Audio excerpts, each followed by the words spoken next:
E este foi o erro de cálculo da esquerda nesse episódio. Eles imaginaram que o Eduardo fosse agir simplesmente com base em cálculo político. Tornei-me deputado para representar o povo paulista no melhor interesse da minha nação. O que o ministro da Suprema Corte, Alexandre de Moraes, e os seus cúmplices estão tentando fazer é usar justamente o meu mandato como cabresto, como ferramenta de chantagem e coação do regime de exceção, como instrumento para me prender e impedir que eu represente os melhores interesses para o meu país.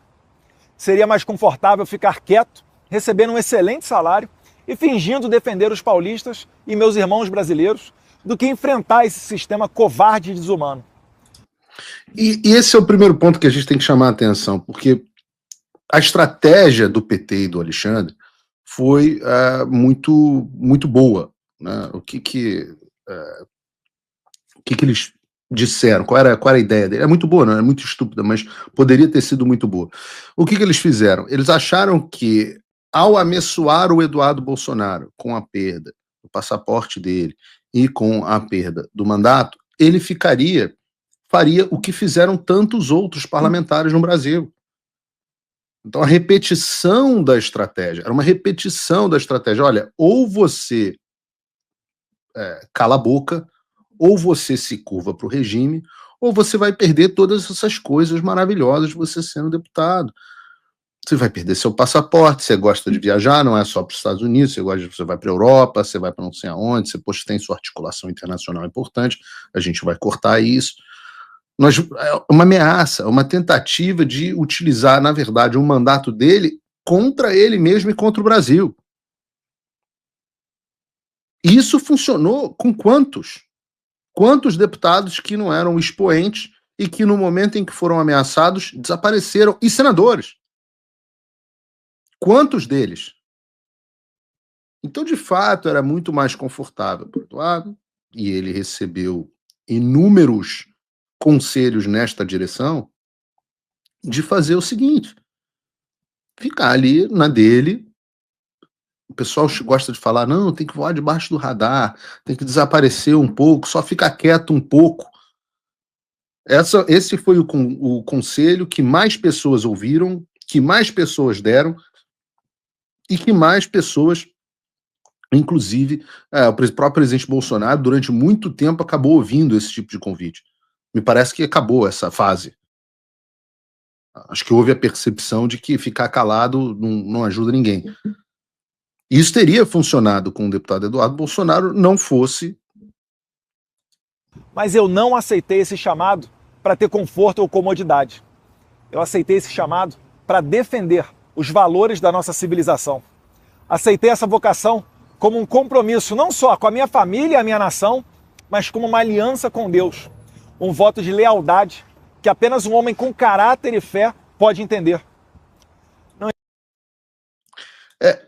E aí esbarrou nisso. E eu digo para vocês, como quem tem trabalhado de forma bastante próxima com o Eduardo Bolsonaro, com outras pessoas que estão nos ajudando nesse processo, que isso é uma coisa que o pessoal do PT, o pessoal do Alexandre nunca vão entender. Eles nunca vão entender. Todas as nossas discussões, elas acontecem debaixo do que Deus quer para a nossa vida. Todas elas. Então a discussão é, qual é a melhor decisão? Vamos orar. Qual o chamado de Deus para a nossa vida? Não é? E isso é raro na política, porque a lógica da política é sempre assim: o que será que vai me conseguir mais votos? O que será que vai me levar ao poder? O que será que vai pegar melhor para mim? O que será que é mais seguro? O que será que é mais conveniente? E no final das contas, a decisão acaba sendo tomada com base em valores, com base em chamado, com base em virtudes cardinais. Isso é raro na política. E este foi o erro de cálculo da esquerda nesse episódio. Eles imaginaram que o Eduardo fosse agir simplesmente com base em cálculo político. Da mesma forma que o Alexandre achou que eu ia agir com base em cálculo político. Eu poderia ser um jornalista, poderia ficar aí, puxa, ficar mais quieto, aparecer menos. Mas não é isso que a gente faz. Não irei me acovardar, não irei me submeter ao regime de exceção e os seus truques sujos. Assim sendo, da mesma forma que eu assumi o mandato parlamentar para representar a minha nação, eu abdico temporariamente dele, para seguir bem representando esses milhões de irmãos de pátria que me incumbiram dessa nobre missão.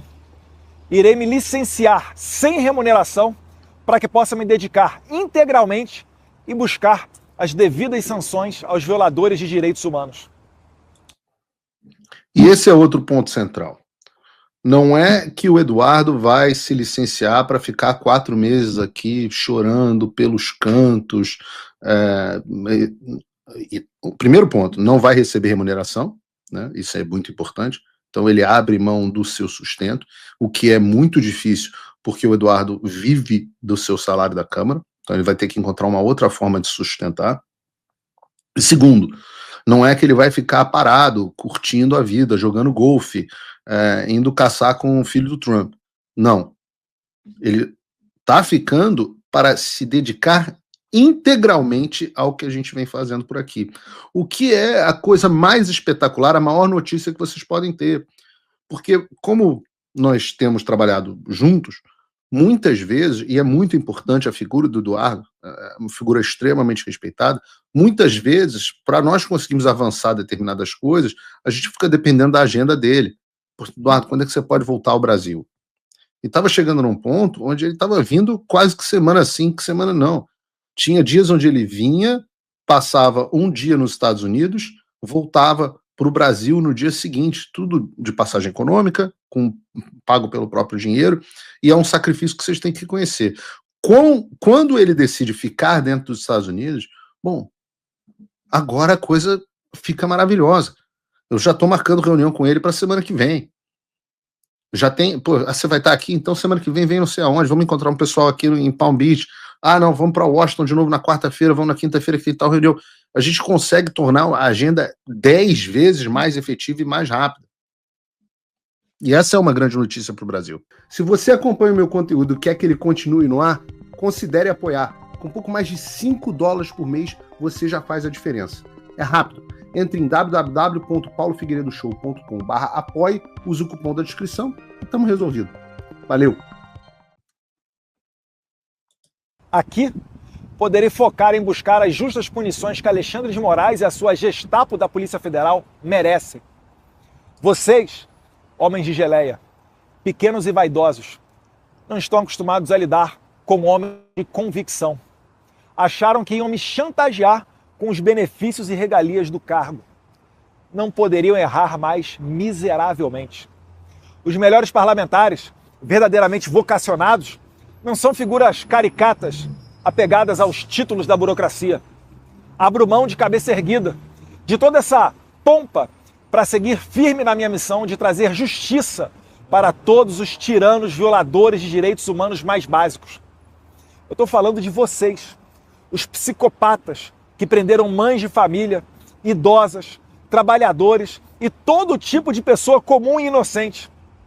Irei abraçar esse sacrifício com entusiasmo. Focarei 100% do meu tempo nessa única causa: fazer justiça. Criar um ambiente para anistiar os reféns de 8 de janeiro e demais perseguidos que fizeram parte do governo Bolsonaro, que estão pagando o preço da crueldade de um psicopata que sonha em prender Jair Bolsonaro e, imagina ele, que assim vai exterminar o maior movimento popular que a minha geração já testemunhou, o liderado pelo nosso eterno presidente Jair Messias Bolsonaro. Essa foi a mesma estratégia, diga-se de passagem, do Alexandre, não é uma estratégia exclusiva do Alexandre. Foi uma estratégia que foi utilizada, inclusive, aqui dentro dos Estados Unidos e em outros lugares do mundo. Olha, nós não conseguimos vencê-los na urna, então a gente vai dar um jeitinho nessa eleição, vamos consolidar o poder e vamos simplesmente esmagar a liderança e o movimento como um todo, porque as pessoas vão se acovardar. Nos Estados Unidos não funcionou. Nos Estados Unidos não funcionou. Não só não funcionou, e a gente vai falar sobre isso, não sei se é no programa de hoje, mas certamente vamos falar sobre isso, como A esquerda nos Estados Unidos está absolutamente perdida, foi esmagada. O Trump venceu a eleição em todas as métricas possíveis, de uma forma esmagadora, e a esquerda não sabe o que fazer. E é exatamente isso que vai acontecer no Brasil. Depende de quem? De que nós, o povo brasileiro, respondamos da mesma forma que o povo americano respondeu. Não nos acovardando. E da mesma forma que a covardia é contagiosa, a coragem também é contagiosa. Esse tipo de coragem é contagioso. Trump voltou à presidência, e isso é um alívio, sem dúvida. Mas o que isso muda no Brasil?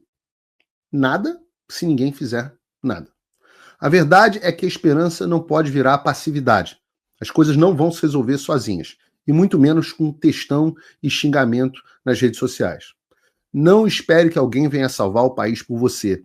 Se você não agir, ninguém vai. Eu estou fazendo a minha parte. Eu larguei tudo para me dedicar a isso. Mas sem apoio, esse trabalho simplesmente não continua. Quer saber como pode ajudar sem sair da sua rotina, sem sair da sua vida? Simples. Apoie quem está na linha de frente. Acesse www.paulofigueiredoshow.com/apoie e com apenas $5 por mês você mantém esse trabalho vivo. Se você puder mais, considere a possibilidade de se tornar meu patrono Gold e tenha acesso ao meu grupo privado no WhatsApp, onde você participa das discussões que guiam o conteúdo e muito mais. A diferença entre quem só assiste e quem faz parte da mudança é a atitude.